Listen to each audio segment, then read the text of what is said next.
the Isle of Whithorn, in beautiful, remote southwest Scotland, a place of rolling hills, rugged coastlines, tranquil beaches, and home to the Five Kingdoms Brewery, the most southerly brewery in Scotland, and so named because on a clear day, 5 historical kingdoms of England, Ireland, the Isle of Man, Wales and Scotland are all visible from the Isle. Welcome to the Five Kingdoms Brewery. Hi, it's Alistair here from Five Kingdoms Brewery down in Isle of Whithorn. We're based in the old Queen's Arms building just up the street from the harbour. And I'd like to welcome Paul and Jono, who are from Beer Reactions. Come in further, Paul, come in further, just let me see you actually there. Hello! We're delighted to say they're going to help us with the filming due to their far superior technical abilities. So let's wait for that to be seen, shall we? So, Alistair, I think it'd be nice if you could show us around the brewery. Should certainly be delighted to do that. I'll just give you a wee bit of history behind the brewery here before we start, and then we'll have a wee bit of tasting at the end if you fancy. That sounds more like it, How about for that? So, how long has the brewery been here, Alistair? The brewery we started 5 years ago, which was it was a process of a lucky coincidence. Brendan, who's through there brewing at the moment, started working for me at the pub as a chef. And as most people know, I've had the Steam Packet for about 20 years. We've been in the good pub guide for a long time, good beer guide. We've always had a keen interest in real ale. Found out that Brendan, as well as a chef, was working as a brewer for Six North, who are a well-known Belgian-style brewery up in Stonehaven. So when, unfortunately, we had to close the Queen's Arms as a pub a few years before that, and we hadn't really developed it. So when me and Brendan started working together, we hatched a plan to put a little brewery in it, just for the pub to start. We were very fortunate that we got some funding together that we were able to put in a brand new 5 hectolitre plant, which for the first 2 or 3 years, it was just for the pub. We were maybe brewing once a week. And then we started selling to a couple of other outlets and did a bit of bottling through the winter, which was popular. So over last winter, we decided we'll expand the brewery. We bought 2 new fermenters and we turned these on in March, which was lockdown, which was timing was brilliant. But since lockdown lifted, we've been absolutely flat out brewing for an ever expanding group of customers within the region, doing more bottling. We've moved into kegging. So for next year, we're hoping to expand further and hopefully do tours as well, because there's an ever increasing number of people who poke their nose through the door and want to see what we're doing. What does it look like now? How far away do you supply? Now, as of this year, I went out and I've looked for a core group of pubs and I've sold it well. And we're now at Patrick to the west, and we're all the way to a couple of pubs in Dumfries. The bottles, we developed a web shop over lockdown, and that was incredible. I mean, we were sending out 4 or 5 cases a day, constant courier anywhere in the UK. I still do farmers markets. I really like the Dumfries farmers market. It's really good fun because I get to sell beer and do shopping in a day. It's magic. And we do meet quite a few customers there, which is kind of nice. You'll probably recognise these two. These are our 2 original fermenting vessels we started with 5 years ago. We're still using them. That might help. When we were looking at expanding, the original idea was we'll just get another couple of fermenters, the 5 hectolitre fermenters.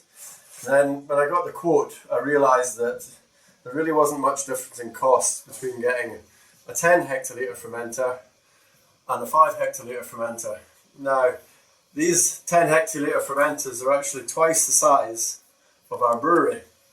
So what we do is I'll start work at 6 o'clock in the morning and do a brew and half fill them, and then Brendan will come in afterwards and he'll fill the other half. So effectively we can be a 10 hect brewery off a 5 hect kit. There we go, guys. Welcome to Five Kingdoms.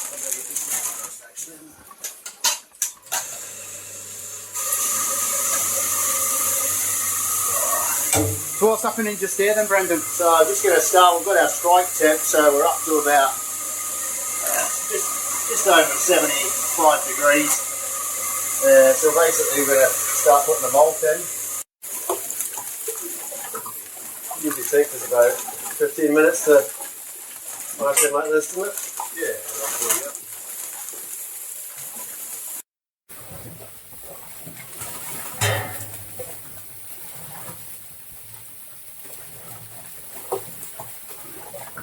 We're using these little kitchen probes.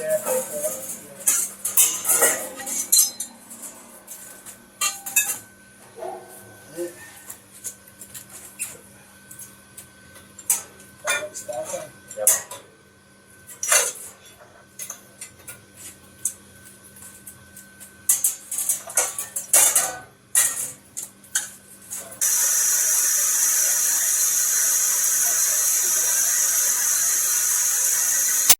Quite often I have to get the element of my boy that we need to see.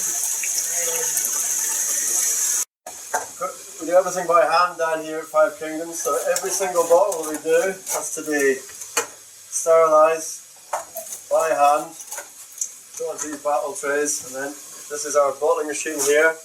As the beer comes out of a canister, we just put it up there, gravity fed into here, bottles go on, counter pressure, it fills up, off, onto our wee capping machine. Whoa! That's it.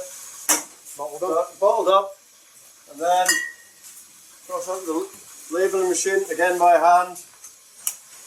You can teach children to do this, and this is how my son gets his Xbox games. That's it. Ready for the market.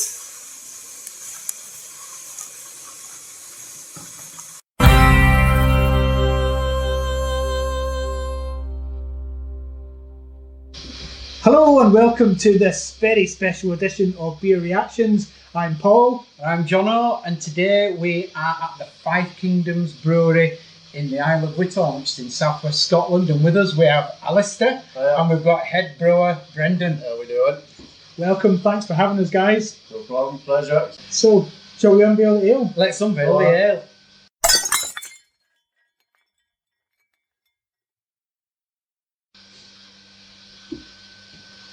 Ta-da! So what we've got here then? We've got, well, Five Kingdoms, 5 beers. Seems like a good way to start. We've got our newest beer, which is Rebus. This is a limited edition run we're doing basically to test new recipes. Summer Ale, which is our most popular summer beer this year, obviously named after the Wicker Man film. And then we've got Cash, which is our take on an English bitter. It won gold at the Seaber Awards for its category. Fantastic. And then two of the stronger ones, we've got Captain Morrison's IPA that we're making today. And of course, our most popular bottled beer, particularly in lockdown, is Dark Storm Stout.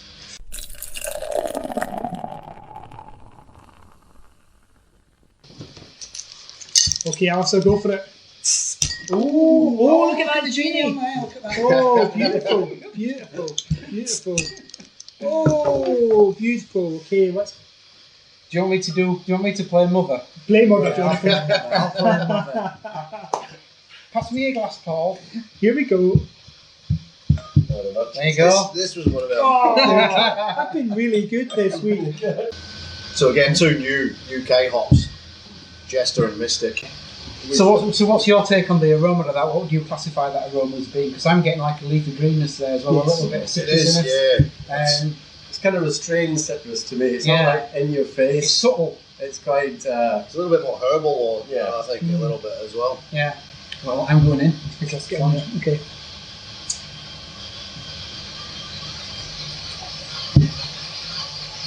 Yeah, that's nice. Level of carbonation on that's Yeah. fantastic. Yeah. Yeah. I'm hoping it stops now. Subtle citrus. Kind of like a lager, and, Yeah, and I guess. So what hops were in there again? Sassans, did you say? No, just Jester and Mystic. Basically, we kind of split them, and I think that's first beer I've ever had that's had that combination of Jester and Mystic Mm. in there. It's funny that you mentioned lager with it. When we're considering doing our own Pilsner, and we're actually been thinking about using Jester in the brew because of the characteristics that have come through with this. And them being British as well. And everywhere we've sent this beer out so far in this first release, it's sold really quickly. Because it seems to be a beer that people have a pint, it just Goes down. goes in really quickly, easily. Yeah. But sometimes I think if a beer is too hop forward, you maybe have one or two and then you kind of stop a bit. And it's 4%. Yeah, it's just 4%. I like that. It's good. Yeah. Okay, what's next, Alistair? We have Summer Ale. Oh, lovely little genie as well. Jonathan. Nerve-wracking. Lovely. So she's going to be quite as lively as the other one? Hopefully shouldn't be quite as light. No, I don't think not quite as lively. So Summer Ale again, Pale Ale, ABV 4%. 4%, okay. You should get a really the good aroma aroma from here that on is... that. My first thoughts is passion fruit. It's like a smell of that passion fruit. aroma is fantastic. So just remind us what hops you're using in there. This is Mosaic, Simcoe, Amarillo, Sentinel, and Magnum's the bittering hop. So Passion, it's lovely that. Passion fruit and mango. Oh, that is absolutely fantastic. Yeah. There's something almost it's almost like sherbety as well, like a kind of sweetness coming through. Yeah. Again, I think that's the gravity, the final gravity that we get to. It's only 10-14 for this, isn't it? Yeah. Okay. So it leaves it. So there is still a bit of sugar left up. Yeah. So it's not right down. I'm going in. Let's get in and give this a try.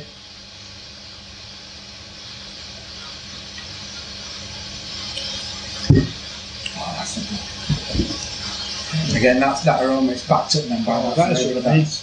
That tropical fruit burst that you get. And it's refreshing. Yeah. I think there's a cleanness to it. Yeah.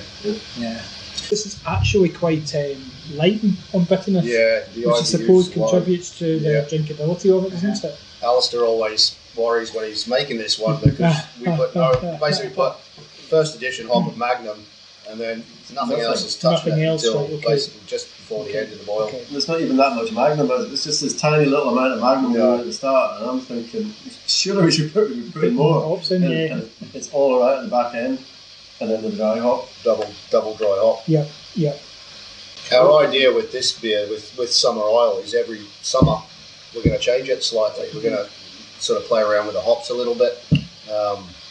So it might be different next year. So I think also with the name being a seasonal beer, being Summer Ale, it's something we can kind of sort of change each year.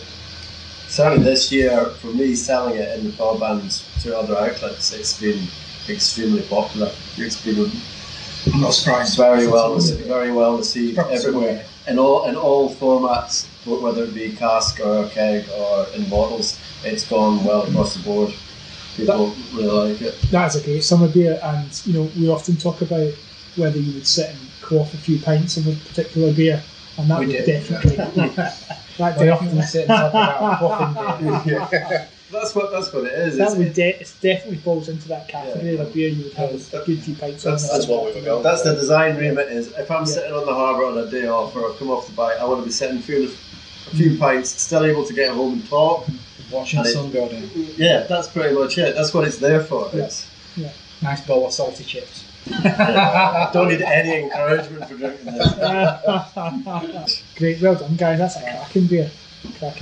Cheers. Okay, so what we're going to do next? Right, this is Wee McCash. Can't be wrong. That's. He's had a couple. He's the problem with the opener. Trying to open it with his khaki. Oh, little genie there again. Yeah, that's nice. It's still there. Yeah. Look at that. So just remind us, Wee McCash is your take on a Traditional English English bitter. Oh, I like It should be all about the malt with this. So it's a beer reaction quotient. Be careful though. In terms of aroma, most multi beers sometimes don't have much of an aroma, so. That's got quite a good aroma. There's a bit of caramel there. Oh, I can definitely smell that. Jono, there's a hop in here maltiness that you like. You said earlier. Stars. Mm-hmm. Yeah. That's a beauty. That's a beauty. It's the colour that I It's like. actually, it's not a beer that we like to drink, but right now I'm like, Yeah. And you get a bit more mouthfeel to it, Yeah, a bit you more do. sweetness. It's nice. bit of body, bit of extra body as well. Okay. Oh, so, get that on taste. Yeah, you're lagging behind there, Paul. Tasting. It's nice and sweet. There's a biscuitiness to that. Definitely a little bit of bonfire top as well. Oh, yeah. And then you get a little bit of bitterness at the end. It's just a little bit subtle. Wow, I really like that. Oh, that's really good, guys. It's really great hearing It's other really good. people kind of comment on what they're tasting from the beers we make. We use some pale malt, wheat, torrefied wheat, there's caramel, crystal, and some roast barley as well. So your It's colours. the roasted barley, I Yeah. think, that's giving it that smokiness. It's a smoky edge. Oh, It's it's almost like smoky. Yeah, it is. it's almost like you've just had a really good quality cigar. You know? Yeah, yeah. But it's just at the end, after you've got that sweetness and that maltness out of the way, it leaves you with that smokiness, right? That's a really That nice way of dissipates. putting it, that actually. I get what you mean. It's like a really good quality mild Havana. In terms of ABV, what we're talking about? 4.5 this one. 4.5, yeah. Grand. Lovely. So what's next? Next, we move it up a bit. Oh, Things are going downhill from here. Crank it up. I'll crank up. Is that Crank it up. to kind of bigger boys? We've got IPA and Dark Storm. Fantastic. Okay, Alistair, Captain Morrison. Okay, Captain Morrison's IPA, named after a relation of mine. This is probably our favourite beer between the two of us. It's definitely Little mine. Genie. Yeah, that's like dry ice, that. Look at that. Okay. You can play Mother today, Paul. How lively is she? Oh, she's okay. She's alright, that one. She's okay, then. She's very clear. Look at that, beautiful. It's grand. I don't know whether beer buying customers that think beer should be clear, Yeah.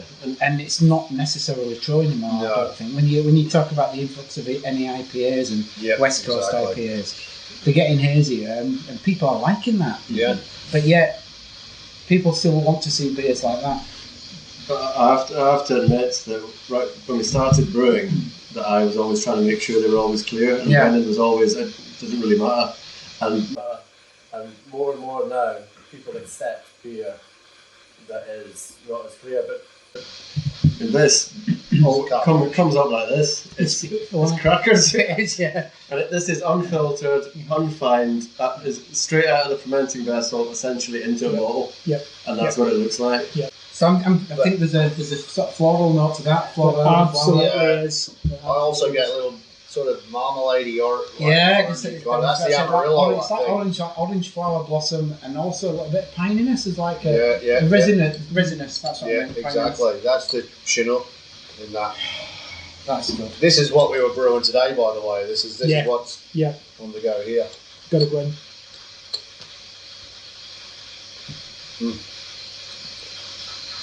And you guys have had some out of the keg that's in there, but see, I like it a bit warmer. That temperature. That temperature's really good actually for that. Yeah, Get more flavour It's out of it, really I good. think. Really good. A little bit more residual sugar in it gives it a bit more body and a bit more sweetness. But I think it doesn't. You don't have the alcohol taste in some of the that you get in some of the higher ABV beers that you might try. Yeah. It's just a question of balance. Again, It's not particularly bitter. I mean, the bitterness is there. Well, the bitterness will come from the boil usually, wouldn't it? Yeah, Yeah, they do. The aroma. They comes do. in you track. guys have Would seen you? today. We've just put a couple hundred grams of hops in at the boil, and we've not added any more yet. Yeah. We're nearly Yeah. done. Yeah. so it's bitter, but to me, it's not like over the top. It's not. No. It's There's a dryness to it again, but you get that citrusy note is definitely there. It comes more of a kick and then lingers back to a bitterness at the end, which is it's really refreshing. It makes you just want to drink more of it. That's the problem. Oh, I mean the aroma. That's, the you taste. like This is, you like Amarillo. yeah, I do. I really like It Amarillo. really comes across on this. This is a It's complete. distinctive. That aroma is distinctive. This is a complete beer. This was voted beer of the festival. This was True beer festival. Tune Beer Festival. Last time around. Last time around, Last time around. it was not. Stout came second, It was- but you know. Yeah. And if we could add that Dark Storm actually came second as well. It just goes from strength to Strength to strength. Literally. From Wow. strength to So, strength. so for the whole festival, you guys bagged first and second place. So we're on to the final one. Yep. Right at the end, Dark Storm. I think this is likely to be my favourite. It's a lot of people's favourite. Oh, look at that genie. Look at that genie. This has been in bottle for a little while as well. Yeah, 'cause we did a Oh, massive look at that batch. genie. Look, it's Oh. That is like dry ice. Look at that. You're gonna need to tilt that glass, John. That this has been in bottle for a little while. It's well When's conditioned. this bottle, do you think, Brendan? It's a silver glass. No. No. No. This looks lovely. So good. Okay, so yeah, in terms of stout, you've got that kind of almost metallic aroma, I think, that you... I like It's it a bit- more bit like iron a copper, coffee. bit- Yeah, it's coffee. It's coffee. It's dark Roasted. chocolate. Sitting Yeah. by a fire. Definitely getting that roasted. There's still a sweetness behind. There's a dark sort of like bitter sweetness. We still Just miss it. in the aroma. I've not tasted that yet, but I'm not a stout drinker, but I do think it's a cracking stout. You like it in keg as well, don't you? In keg, drinking it a little bit colder, it's lethal. Oh, the sweetness in there is unbelievable. This is a great stout, and it's got all those great things I like about a stout. It's got that sweetness. Yeah. Um, that bitter chocolate. It's got bit of dark coffee. yeah. Smokiness about Pretty well balanced. it. Yeah. I occasionally I talk about how I would quite like to have a stout as a kind of pudding beer on a Saturday night, and this beer fulfills that really well. Okay. It was brew number 5 ever, and it's. I think if we count back all the brews we've done, we'll have brewed this more times than anything else Yeah, we've ever brewed. Definitely. So what's the malt bill on this? What have you got in this? We have pale, Yeah. a little bit of lager, wheat. There's quite a lot of wheat in this actually. There's wheat and torrefied wheat, chocolate malt, and roast barley. But the bitterness, I suppose it's wonderfully balanced by the sweetness of the beer, isn't it? I think so. Well, I think I've worked out. I've got 5 favourites. What would be your favourite beer out of the beers you've tried this evening? He's a McCash man. Yeah. Oh, McCash. Oh. Wayne McCash. It I shows. think I'm going to have to go for Captain Morrison's. Really? Yeah, I mean, for me, this is the complete beer. Good man, Paul. Good man. Absolutely, it's the complete beer. So I think those two beers, really great examples of those particular styles of beers. I mean, let's not argue with this. They're all good. Yeah, they're all So it's difficult. Some are choosing. better Cheers, than guys. Yeah. No, we've thoroughly enjoyed that. So that brings us to the end of our tasting session here at Five Kingdoms Brewery.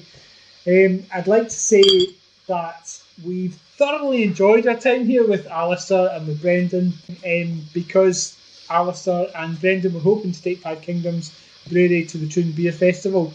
And so we just want to extend our thanks to the Troon Beer Festival organisers as well. And I'm sure Alistair and Brendan want to say a few words as well. We're going to miss not going this year, basically, and we'll see you guys next year.